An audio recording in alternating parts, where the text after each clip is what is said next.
the alien commander's eyes widened in disbelief as he watched the holographic display. Hundreds of Earth vessels moved in perfect unison, executing maneuvers with impossible precision. It was as if they were all controlled by a single, omniscient mind. "What manner of demons are these humans?" he whispered, a chill running down his spine. Little did he know, the true power behind Earth's defense was not demonic, but neural, and it was about to change the course of galactic history forever. Captain Sarah Chen stood motionless in the center of the neural command sphere, her eyes closed, her mind ablaze with information. Countless streams of data flowed through her consciousness, each representing a different aspect of Earth's defense network.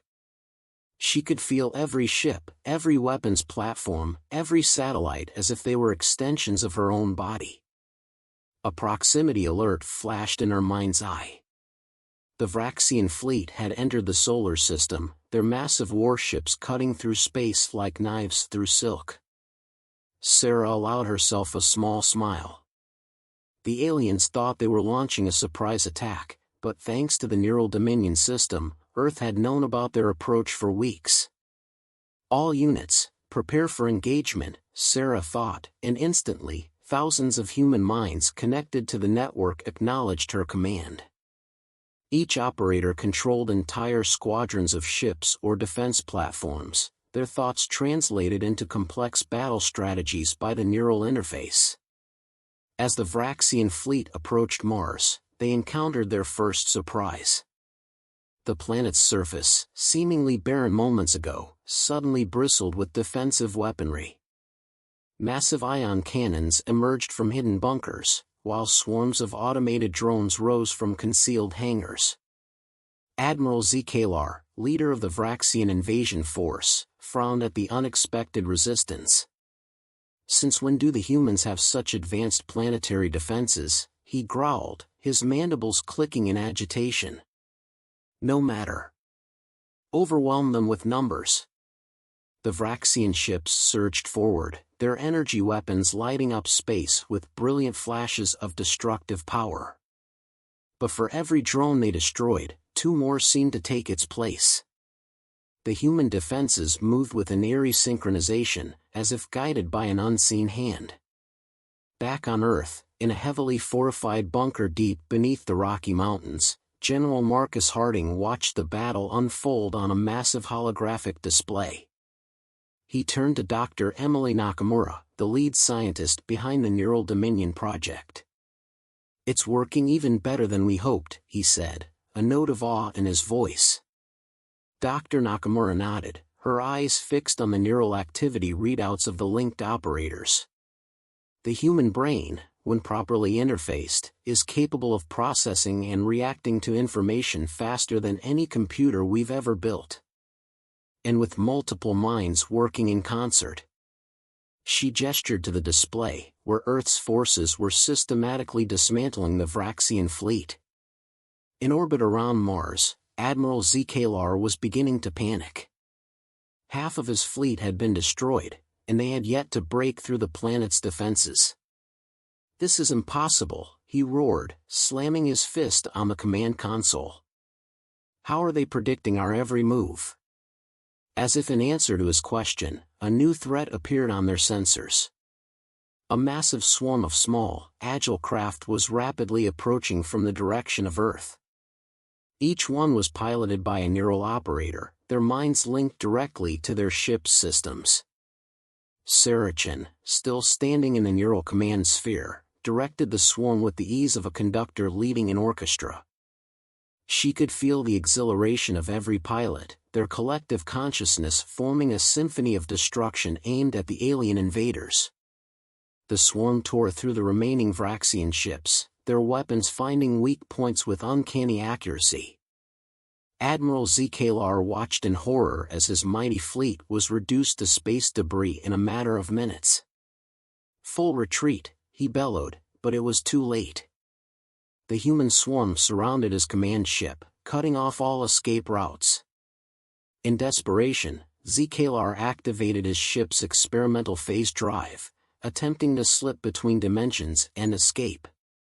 But Sarah, connected to every sensor in the solar system, perceived the energy buildup. With a thought, she directed a precision strike that disabled the drive just as it was powering up. The resulting feedback pulse ripped through the Vraxian command ship, frying its systems and leaving it dead in space. As emergency power flickered on, Admiral Zkalar found himself staring at a holographic projection of a human female, Sarah Chen. "Admiral Zkalar," Sarah's voice echoed through the ship's speakers. "Your invasion has failed. Surrender now, and we will spare the lives of your remaining crew." Zkalar's shoulders slumped in defeat. "We surrender," he said, his voice barely a whisper. "But tell me, human, how? How did you defeat us so thoroughly?" Sarah's hologram smiled. "That's a long story, Admiral. One that I think your people, and the rest of the galaxy, need to hear." 3 months later, Sarah stood before the Galactic Council, her neural implant allowing her to perceive the thoughts and emotions of the assembled alien representatives. The chamber was abuzz with a mixture of fear, curiosity, and skepticism. "Representatives of the Galactic Council," Sarah began, her voice amplified by the chamber's acoustics. "For too long, humanity has been seen as a primitive species, barely worthy of notice in the grand tapestry of galactic civilization. Today, I'm here to change that perception." She gestured, and a holographic display sprang to life, showing the neural interface technology in intricate detail. While other species focused on cybernetic enhancements and artificial intelligence, we turned our gaze inward. We discovered that the true frontier wasn't in artificial minds, but in unlocking the full potential of our own. The council chamber erupted in murmurs and exclamations. Sarah could sense the disbelief and, in some cases, the dawning realization of what this meant for the balance of power in the galaxy. One of the Vraxian representatives, his carapace still bearing the scars of the recent battle, stood up. "Are we to believe that this neural technology allowed you to defeat our entire invasion fleet? It seems impossible." Sarah smiled. "Not impossible, Counselor. Simply unexpected. Your cybernetic enhancements are impressive, but they're ultimately limited by the need to interface with individual soldiers. Our neural network allows a single human operator to control vast numbers of automated systems simultaneously, with a level of coordination and efficiency that no traditional command structure can match." She paused, letting the implications sink in. "But we're not here to threaten or dominate. Humanity wants peace, cooperation, and a chance to take our rightful place among the stars." The Arcturian representative, a being of pure energy contained within a crystalline structure, pulsed with curiosity. "And what assurances do we have that you won't use this technology for conquest? Power such as this is easily abused." It was a fair question, and one that Sarah had anticipated. The same neural technology that makes us formidable in war also connects us more deeply to one another. It has fostered a level of empathy and understanding among humans that makes the very idea of unjust aggression abhorrent to us. She took a deep breath, preparing to make the offer that could change the course of galactic history. "Moreover, we're prepared to share this technology with all peaceful members of the Galactic Council. Imagine a galaxy where conflicts are resolved not through bloodshed, but through deep, neural-facilitated understanding. Where the combined mental power of entire civilizations can be focused on solving the greatest challenges we face." The chamber exploded into chaos, with representatives shouting questions, demands, and expressions of both excitement and concern. Sarah stood calmly in the center of the storm, her neural implant allowing her to track and analyze every conversation, every subtle shift in the room's emotional landscape.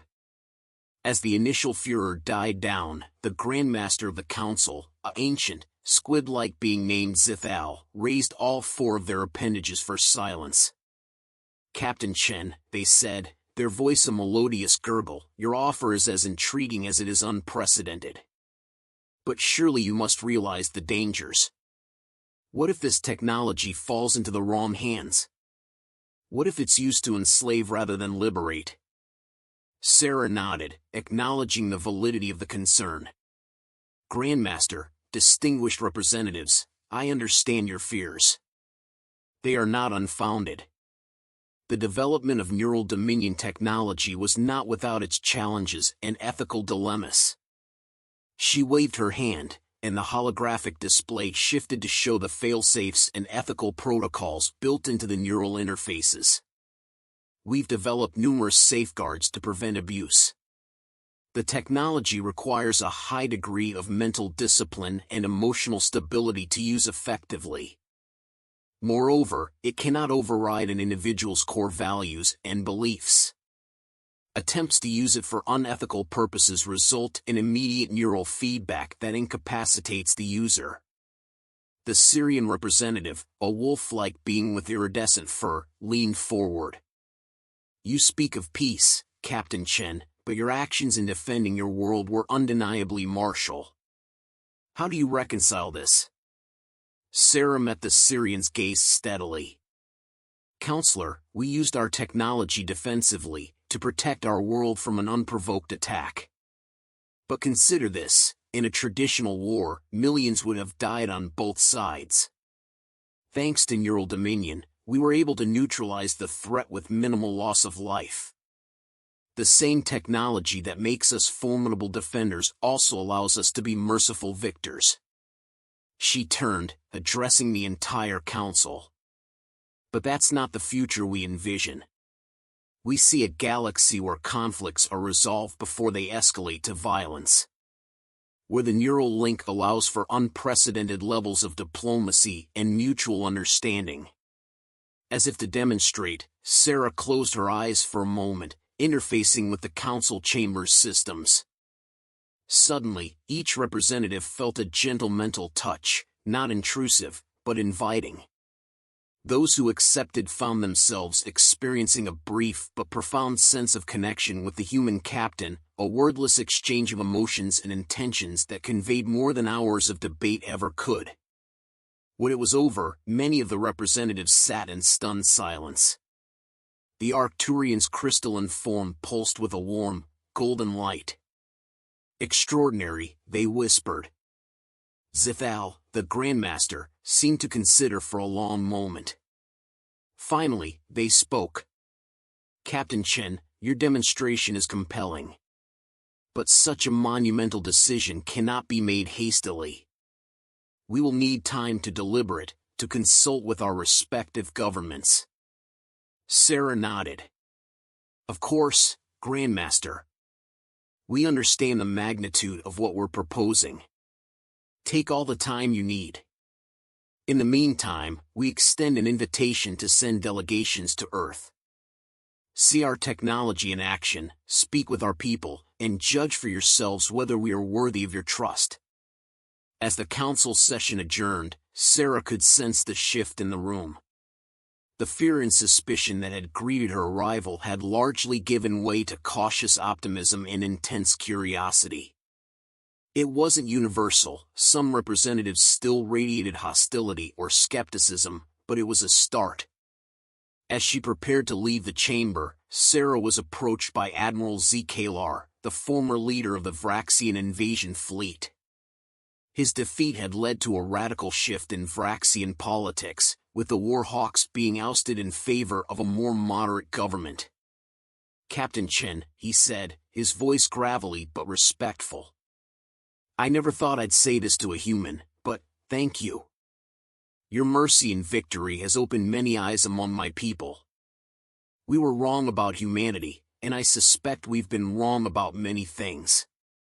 Sarah smiled, extending her hand in the human gesture of friendship. After a moment's hesitation, Zkalar took it in his many-fingered grip. Admiral, this is only the beginning. There's so much we can learn from each other. As she left the council chamber and boarded her shuttle for the return journey to Earth, Sarah felt a profound sense of hope. The path ahead would not be easy. There would be resistance, setbacks, and challenges she couldn't yet imagine. But for the first time in galactic history, there was a real chance for lasting peace and unprecedented cooperation between species. Sarah closed her eyes, interfacing with the shuttle's systems for the launch sequence. As the engines hummed to life, she allowed herself a moment to marvel at how far they'd come. From a species on the brink of self-destruction to one that now held the key to galactic unity. The neural dominion had begun as a desperate measure for survival. Now, it offered the promise of a future brighter than anyone had dared to dream. As the shuttle broke free of the space station's gravity and set course for Earth, Sarah Chen smiled. The real work, she knew, was just beginning.